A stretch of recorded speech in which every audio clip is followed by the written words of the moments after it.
اس کے بعد اب میں حضرت صدر جلسہ سے درخواست کروں گا کہ وہ اپنے ضروری کلمات سے ہم سب کو مستفیض فرمائیں۔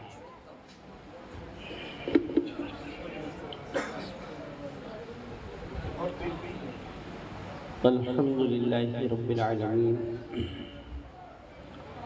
والصلاة والسلام على سيد المرسلين محمد وعلى آله وأصحابه وأجمعين وبارك وسلم تسليما كثيرا كثيرا أما بعد أعوذ بالله من الشيطان الرجيم بسم الله الرحمن الرحيم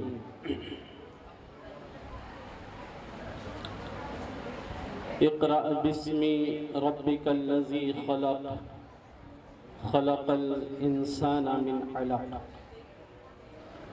اقرأ وربك الأكرم الذي علم بالقلم وقال تعالى في مقام آخر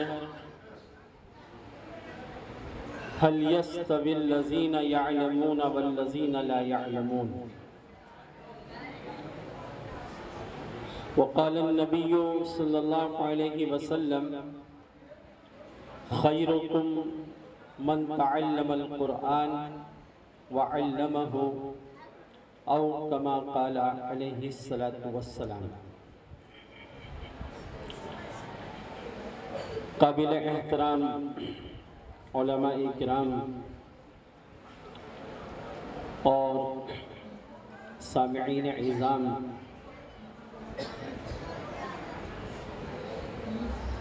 آج آپ کے اس چھوٹے سے قریے میں، چھوٹے سے گاؤں میں، اس مبارک مجلس میں حاضری میرے لیے بڑی سعادت اور فخر کی بات ہے۔ یہ مجلس اس لیے بھی مبارک ہے کہ علم دین اور قرآن کی نسبت اس مجلس سے جڑی ہوئی ہے۔ یقین جانیے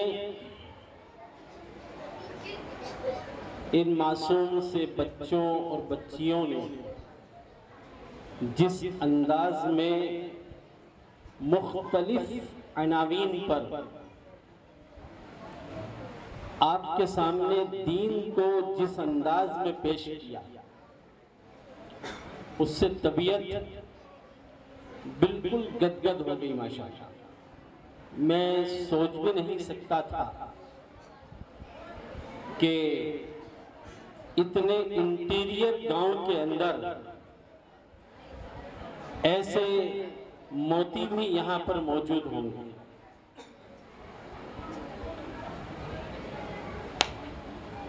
اور واقعتاً ان موتیوں کو تراشنے کا جس انداز میں کام مفتی صاحب نے کیا ہے وہ یقیناً قابل تعریف ہے، قابل تعریف۔ ورنہ شہروں میں بھی ہم نے دیکھا ہے، بہت سے جلسے جلوسوں میں شرکت کی ہے، لیکن جس جرأت کے ساتھ، جس بے باکانہ انداز کے اندر اپنی تقاریر کو یہاں کے بچوں نے پیش کیا، کہیں اور یہ انداز دیکھنے کو بہت کم ملا ہے۔ اور اس میں یقیناً بچوں کی محنت تو شامل ہے ہی، لیکن ان بچوں کے پیچھے ان کی اساتذہ کی محنت بھی جھلکتی ہے۔ اللہ تعالیٰ ان اساتذہ کو، حافظ صاحب، مفتی صاحب اور ان کی اہلیہ کی محنت کو بے انتہا قبول فرمائے۔ اور آپ اس لیے قابل مبارکباد ہیں کہ آپ نے ایک قابل شخص کو اپنے یہاں کے لیے منتخب کیا ہے، اور ہمارے زبیر صاحب نے جن چیزوں کی طرف توجہ دلائی، اگر آپ اس پر قائم رہیں تو وہ دن دور نہیں کہ جبکہ آپ کے اس چھوٹے سے گاؤں سے دین کی شعائیں پھیلیں گی انشاءاللہ۔ کیونکہ یہ بچیاں جس حساب سے تربیت پا رہی ہیں، آپ ان کی شادی جب یہاں سے کر دیں گے تو یہ دوسرے گاؤں میں بھی جائیں گے، دوسرے علاقوں میں بھی جائیں گی، اور وہاں پر دین کو پھیلانے کا ذریعہ اور سبب بنے گی۔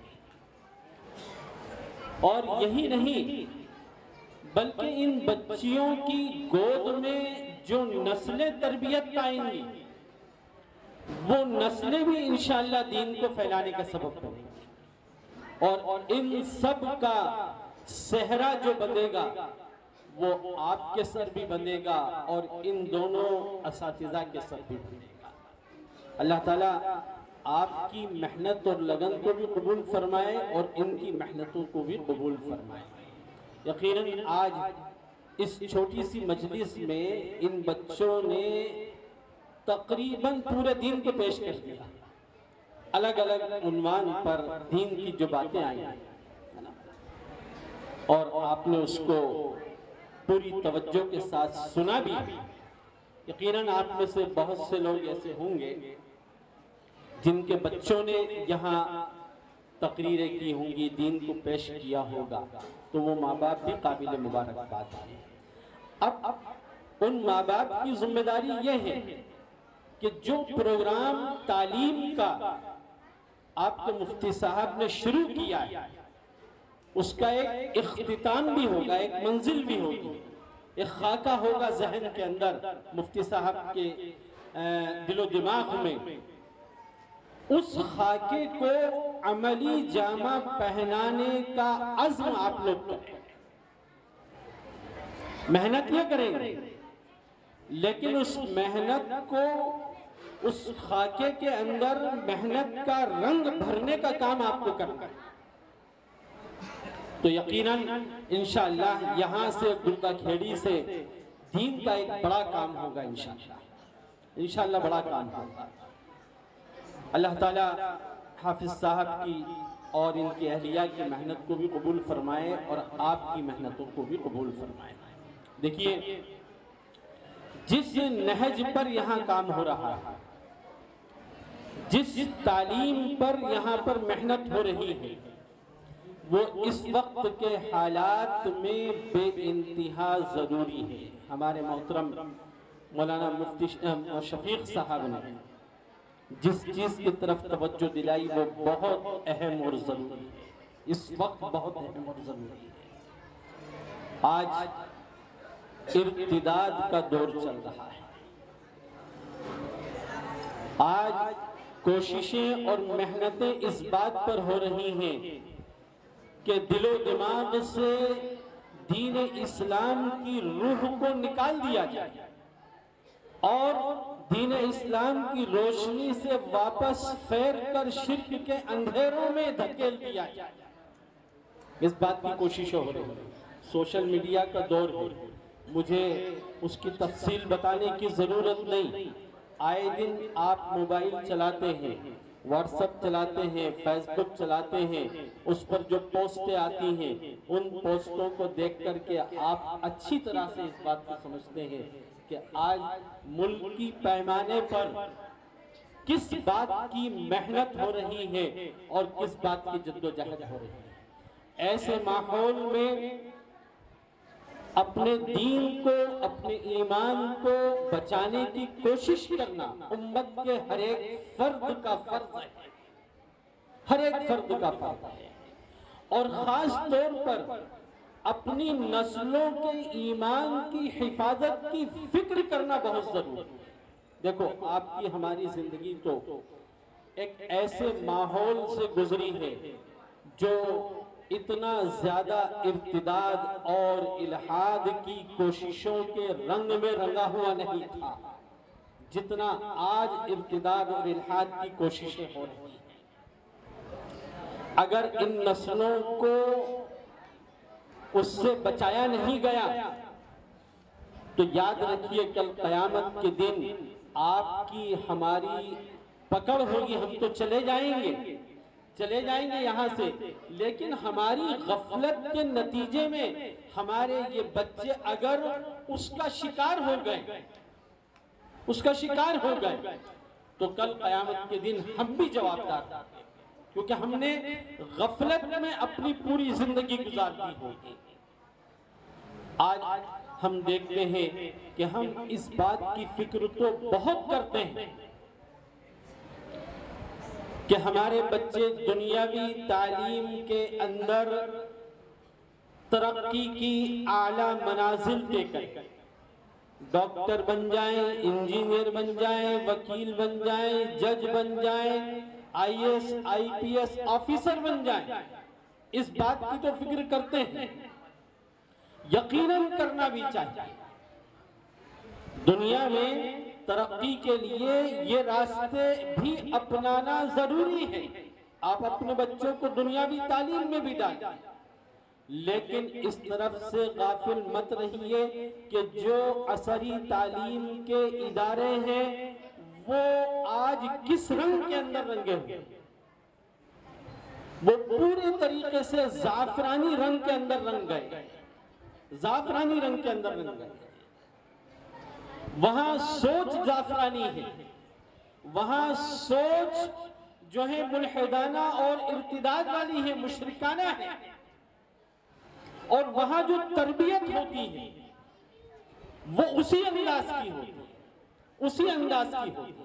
ہونا تو یہ چاہیے کہ آج عصری تعلیم کے ادارے بھی ہمارے اپنے ہیں، جہاں ہم اپنے بچوں کو اپنے ماحول کے اندر دنیاوی تعلیم سے آراستہ کر سکیں۔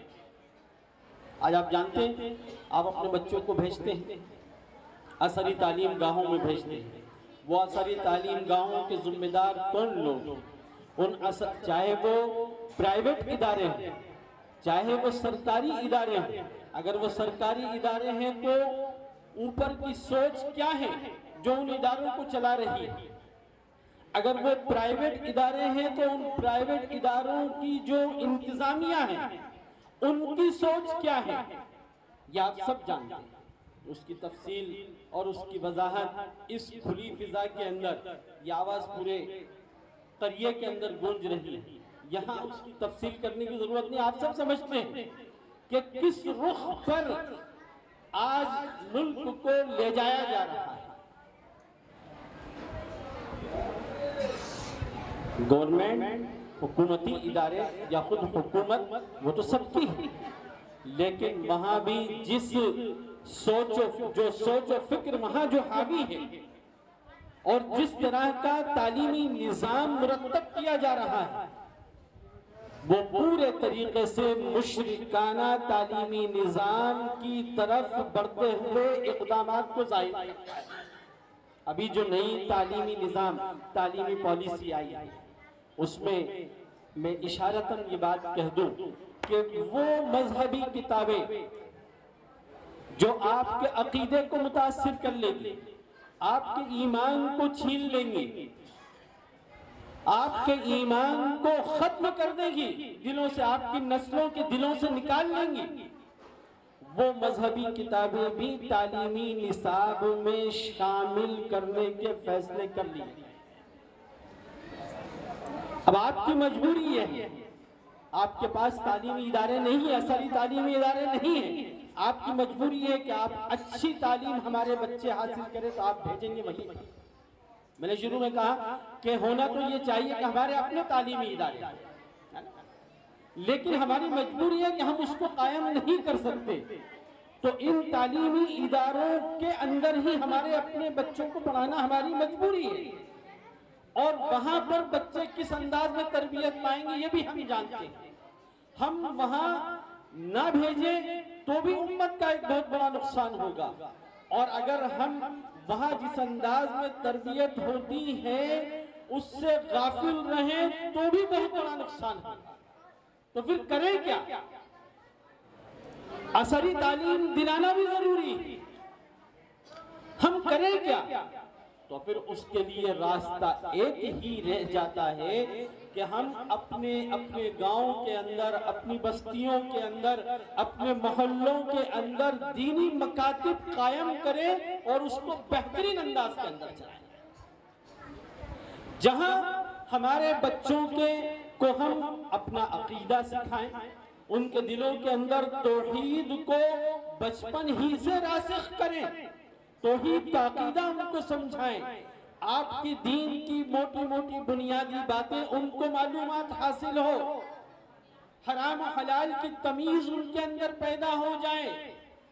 بچپن ہی میں اگر آپ نے 4 سال 5 سال جب تک کہ وہ 8ویں 9ویں 10ویں تک پہنچتے ہیں اس کے پیرالل اگر آپ نے اپنے مکاتب کے اندر ان کی تربیت اس انداز میں کر دی تو انشاءاللہ پھر وہ کہیں بھی جائیں گے ان کا دین و ایمان انشاءاللہ متاثر نہیں ہوگا، کیونکہ مقولہ ہے مشہور، العلم فی الصغر کالنقش فی الحجر،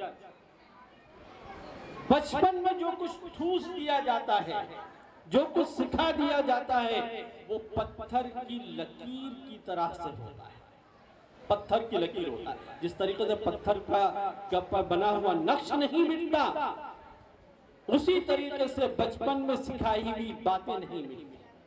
اس لیے میرے محترم بزرگوں اور دوستوں، آج کے اس ماحول کے اندر ہمارے اپنے مکاتب کا قیام اور ان کو بہترین طریقے پر چلانا، بہترین تربیت کا انتظام ہونا یہ انتہائی ضروری ہے، اور الحمدللہ میں اس بات سے خوش ہوں کہ گردہ کھیڑی والوں نے اس کمی کو پورا کر دیا۔ آج بچوں کی، حالانکہ میں نے یہاں کا تعلیمی نصاب بھی نہیں دیکھا، یہاں کس طرح سے تعلیم کا نظم ہے یہ بھی ابھی نہیں دیکھا، لیکن بچوں نے جس انداز کے اندر آج تقریروں کے ذریعے سے اپنے دین کی باتوں کو پیش کیا ہے، اس سے میں یقین کے ساتھ میں یہ کہتا ہوں کہ آپ لوگوں نے اس کمی کو پورا کر دیا ہے، کیونکہ ان بچوں کو جس نے اس طرح سے تیار کیا یقیناً وہ کوئی قابل آدمی ہے، وہ قابل آدمی ہے اور وہ اس ماحول کو سمجھتا ہے، وہ آج کے حالات کو سمجھتا ہے، آج کے حالات کی چنوتیوں کو سمجھتا ہے، ان چیلنجز کو سمجھتا ہے جو اس وقت امت کو درپیش ہیں، اور ان چیلنجز کا مقابلہ کرنے کی صفات اس کے اندر ہے جو وہ اپنے شاگردوں کے اندر دینا چاہتا ہے۔ ایسے ہی اساتذہ کی ضرورت ہے۔ میں اپنے ان علماء کرام سے بھی یہ بات کہتا ہوں، آپ مختلف جگہوں پر مختلف مساجد اور مکاتب میں خدمات انجام دے رہے ہوں گے، یقیناً وہاں اپنے مکتبوں کا تعلیمی نظام اسی انداز پر بنائیے کہ عصری تعلیم گاہوں میں جو مضر اثرات ہمارے بچوں کے ذہنوں کو متاثر کر سکتے ہیں ان اثرات کو ہماری مکتب کی یہ تعلیم دھو سکے اور ہماری نسلوں کو بچا سکے۔ اگر ہم نے یہ کام کر دیا آج کے اس دور کے اندر تو سمجھ لو اسلام کی ایک بہت بڑی خدمت ہم نے جو ہے انجام دی، بہت بڑی خدمت انجام دی۔ میرے محترم بزرگوں اور دوستوں، وقت بہت ہو چکا ہے اور میں زیادہ وقت لینا بھی نہیں چاہتا۔ اس وقت کا جو عنوان تھا اس عنوان کے تحت بس یہی چند باتیں میں آپ کے سامنے پیش کرنا چاہتا تھا، اور اللہ کے نبی صلی اللہ علیہ وسلم کی وہ جو ایک حدیث ہے قرآن کے تعلق سے، یہ کام صرف دنیا کی حد تک نہیں ہوگا۔ اگر آپ یہ کام انجام دیں گے نا تو دنیا کی حد تک ہی نہیں ہوگا کہ آپ اپنی نسلوں کو جو ہے شرک سے بچا لیں گے، الحاد سے بچا لیں گے، ارتداد سے بچا لیں گے، بلکہ اس کا تعلق آخرت سے بھی جڑا ہوا ہے، آخرت سے بھی جڑا ہوا ہے نا۔ اور پھر ان مکاتب کے اندر قرآن کی تعلیم ہوتی ہے نا، ایک چھوٹی سی بات قرآن کے تعلق سے کہہ کر آپ سے میں اجازت لوں گا. اس کو سمجھ لیں. ظاہر سی بات ہے مکتب کے اندر قرآن پڑھایا جائے اور قرآن کی تعلیم توحید، رسالت اور آخرت کی ہے نا. اور قرآن ایسی بابرکت کتاب ہے.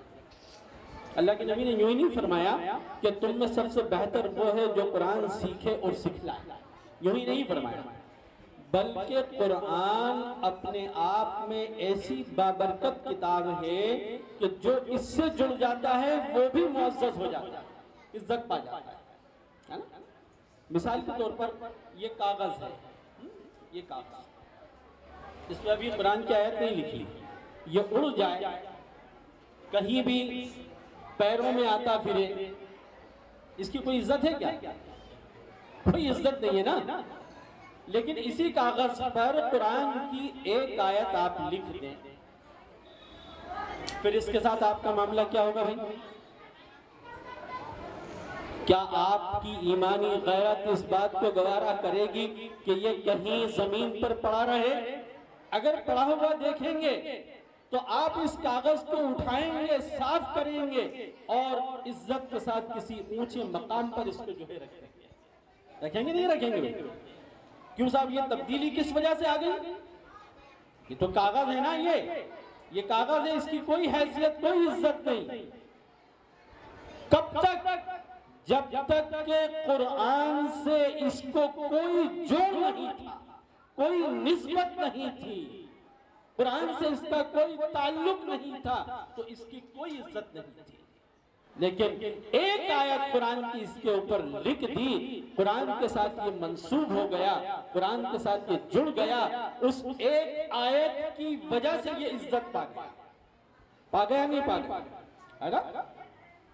بس اللہ کا یہ دستور ہے کہ جو قرآن سے جڑ جاتا ہے وہ عزت پا جاتا ہے. دیکھو رمضان کا مہینہ آ رہا ہے، رمضان کا مہینہ عام مہینوں کے مقابلے میں رمضان کی کیا اہمیت اور حیثیت ہے سب معلوم ہے نا، تفصیل بتانے کی ضرورت نہیں کہ ایک فرض کا ثواب 70 فرضوں کے برابر ہے نا، نفل کا ثواب فرض کے برابر، 70 گنا آپ کے عمل کا ثواب بڑھ جاتا ہے رمضان کے اندر. یہ عام مہینوں میں کیوں نہیں ہوتا بھائی؟ آج آپ نماز پڑھیں تو 70 فرضوں کے برابر ثواب کیوں نہیں ملتا آپ کو؟ پورے 11 مہینے آپ نماز پڑھیں کیوں نہیں ملتا؟ رمضان کی کو کیا خصوصیت ہے؟ رمضان کی کیا خاصیت ہے؟ قرآن اس کا جواب دیتا ہے، شہر رمضان الذی انزل فیہ القرآن. رمضان وہ مہینہ ہے جس میں قرآن نازل ہوا ہے، قرآن کے ساتھ اس کو خاص نسبت ہے. تو یہ رمضان کا مہینہ بھی عزت پا گیا، مقدس بن گیا، متبرک بن گیا، رحمتوں والا مہینہ بن گیا، مغفرتوں والا مہینہ بن گیا، دوزخ کی آگ سے نجات کا مہینہ بن گیا. جہنم کے دروازے اس میں بند کر دیے گئے، جنت کے دروازے کھول دیے گئے. کس وجہ سے؟ قرآن کی وجہ سے. تو اپنے آپ کو، اپنی نسلوں کو قرآن سے منسوب کریے، قرآن کی تعلیمات سے جوڑیے. اور یہ مکاتب یہی کام کرتے ہیں. یہ مکاتب قرآن کو پڑھنا سکھاتے ہیں، قرآن کو سمجھنا سکھاتے ہیں.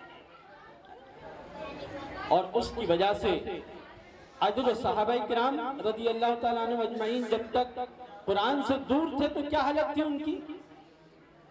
کوئی حکومت ان کو اپنے ماتحتی میں لینا بھی پسند نہیں کرتی تھی کہ بڑی اجڑ قوم ہے، بڑی اجڑ قوم ہے، ان کو اپنی ماتحتی میں لینا ہمارے بس میں نہیں. لیکن جب قرآن سے اللہ کے نبی کے ذریعے وہ جڑ گئے، قرآن کو انہوں نے اپنی زندگی کا عملی حصہ بنا لیا، تو پھر وہ حکومتیں جو ان پر حکومت کرنا پسند نہیں کرتی تھی، اللہ نے انہی حکومتوں کو ان کی ماتحتی میں دے دیا. یہ قرآن کی برکت سے ہوا. آج امت نے قرآن کو چھوڑ دیا، قرآن کی تعلیم کو چھوڑ دیا، تو کیا ہوا؟ کہاں پہنچ گئی امت؟ اور کہاں کتنے ذلت کے گہرے غار کے اندر گرتی چلی جا رہی ہے، گرتی چلی جا رہی ہے۔ اگر آج بھی ہم نہیں سنبھلے اور اپنے مکاتب کا اور اپنی تعلیم گاہوں کا نظام ہم نے درست نہیں کیا، اپنی نسلوں کی حفاظت نہیں کی، اپنے نسلوں کو قرآن کے رنگ میں رنگنے کی فکر نہیں کی، تو یاد رکھیے آئندہ آنے والا وقت اس سے بھی زیادہ سخت آنے والا ہے، اس سے بھی زیادہ سخت آنے والا ہے۔ تو میرا محترم بزرگ اور دوستوں، آپ اللہ کا شکر ادا کریں کہ آپ کو اللہ نے ایک ایسا عالم دین دیا ہے جو آپ کی نسلوں کے اندر قرآن کا رنگ بھر دینا چاہتا ہے۔ اب جب وہ یہ چاہتا ہے، آپ کی فکر کر رہا ہے، آپ کے بچوں کی فکر کر رہا ہے، تو آپ کی جوابداری اور ذمہ داری نہیں بنتی کہ آپ اس کی فکر کریں؟ ہے بھائی؟ بنتی نہیں بنتی؟ آج علماء اور ائمہ کھل کر کے دین کے اس میدان کے اندر محنت اسی لیے نہیں کر پاتے، اسی لیے نہیں کر پاتے کہ بھائی آخر ان کو ملتا کیا ہے؟ فیملی کا خرچ پورا نہیں ہوگا تو پھر دوسری طرف ذہن نہیں جائے گا کیا؟ پتھر ابال کے کھلائیں گے کیا؟ ابھی وہ امامت بھی کریں گے اور یہاں سے وقت نکال کر اپنا دوسرا کام بھی دھیان دوسری طرف بھی لگائیں گے۔ ہونا یہ چاہیے امت کو، اپنے ائمہ علماء کو دوسری فکروں سے آزاد کر دینا چاہیے کہ بس آپ کا کام یہ ہے کہ آپ یہ کام کریں، دین کی محنت کریں، تعلیم کو عام کریں، یہ کام کرنا چاہیے تاکہ امت کے اندر ایک بڑا کام ہو۔ لیکن اب نہیں ہوتا۔ میں اپنا ہی بتاؤں، مولانا کا بتاؤں، مولانا بیچارے تجارت کرتے ہیں، میں نے 10 سال امامت کی، لیکن پھر مستقبل سامنے آیا اور ایک چانس ملا سروس کا تو ادھر نکل گیا۔ یہ 20-22 سال میرے ادھر گزرے، حالانکہ اللہ کا اس بات پر شکر ادا کرتا ہوں کہ جہاں بھی رہا وہاں میں مسجد سے اور مکتب سے جڑا رہا۔ لیکن بہت سارا یہ ہمارا ساتھی ہے بیچارے، حافظ ممتاز صاحب عالم دین، یہ آج گورنمنٹ ٹیچر ہیں۔ اگر امت ان کی ضرورت، ہماری ضرورت، آپ کی ضرورت اگر پورا کر دیتی، بھرپور تنخواہیں ہوتی، کیا اس طرف جانے کا مزاج بنتا؟ کیا نہیں بنتا؟ آج اگر کوئی اس طرف چلا گیا تو نقصان کس کا؟ آج یہ اپنی مصروفیات کی بنا پر اس لائن میں پوری خدمت نہیں کر پاتے۔ ان کے علم کا جو فائدہ امت کو پہنچنا چاہیے تھا نہیں پہنچ پاتا، مجبوری ہے، مجبوری ہے۔ امت کو اس طرف سے بھی جو ہے سوچنا چاہیے، اس کا جواب کل قیامت کے دن آپ کو دینا ہوگا۔ اگر آج ائمہ اور علماء ان مکاتب کو چھوڑ کر، مساجد کو چھوڑ کر دنیاوی لائن میں اگر جاتے ہیں تو اس کی جوابداری آپ کی بھی، آپ کی بھی۔ اللہ سے دعا ہے کہ اللہ تعالیٰ ہمیں اپنی ذمہ داریاں سمجھنے اور ان ذمہ داریوں کو پوری ایمانداری کے ساتھ ادا کرنے کی توفیق عطا فرمائے۔ اسی کے ساتھ ساتھ میں ان بچوں کو بھی جنہوں نے محنت کر کے جو ہے اپنے آپ کو سنوارا اور آپ کے سامنے دین کی باتیں جو ہے پیش کی، ان کو بھی مبارکباد دیتا ہوں۔ یقیناً یہاں فرسٹ، سیکنڈ اور تھرڈ 3 انعام ہیں۔ ظاہر سی بات ہے کہ وہ 3 لوگوں ہی کو ملیں گے۔ جن لوگوں کو وہ انعام ملے ان کو اللہ کا شکر ادا کرنا چاہیے، اور جن کو نہیں ملے ہیں ان کو بھی مایوس نہیں ہونا چاہیے۔ فرسٹ، سیکنڈ، تھرڈ میں اگر نہیں آئے ہیں، بلکہ یہ سوچنا چاہیے کہ میں اس سے زیادہ اور محنت انشاءاللہ کر کے آئندہ پروگرام میں فرسٹ، سیکنڈ، تھرڈ انعام لے کر کے میں آؤں، یہ سوچ انشاءاللہ ہونا چاہیے۔ تو یہ بچے بھی قابل مبارکباد ہیں، بچوں کے والدین بھی قابل مبارکباد ہیں، بچوں کے اساتذہ بھی قابل مبارکباد ہیں۔ اللہ تعالیٰ جو کچھ باتیں یہاں کہی گئی ہیں مجھے بھی اس پر عمل کی توفیق عطا فرمائے، آپ کو بھی عمل کی توفیق عطا فرمائے۔ وآخر دعوانا الحمدللہ۔